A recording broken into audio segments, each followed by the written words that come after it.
Io sono molto legata alla mia famiglia, alla storia proprio.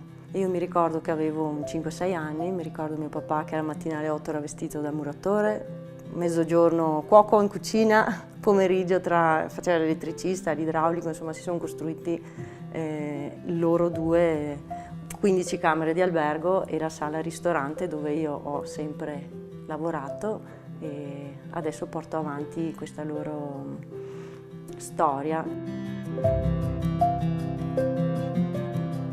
La cosa che mi piace di più è riuscire a raccontare la Lessinia con i piatti, quindi il piatto non è il mio obiettivo, ma è la storia l'obiettivo.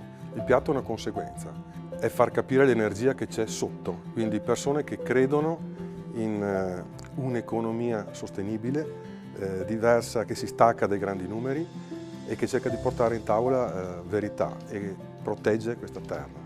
Tra queste persone ci sono agricoltori sia di prodotti vegetali, ma soprattutto le Lessinie fatte di allevamento. E in Lessinia ci sono ancora pastori. Mi sento prima di tutto con mia moglie che siamo ambasciatori di questa terra.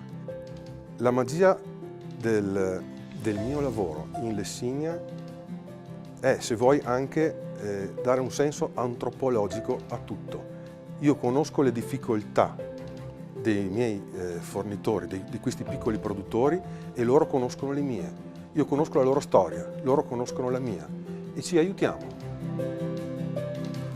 Mio papà, oltre a fare il muratore, oltre a fare il cuoco e tutta una serie di roba, ama lavorare il legno, è la sua passione principale. Questo posto qua faceva parte della sua falegnameria, che c'è tuttora e comunque è bella grande, e gliel'ho chiesto per crearmi una mia cantina vini.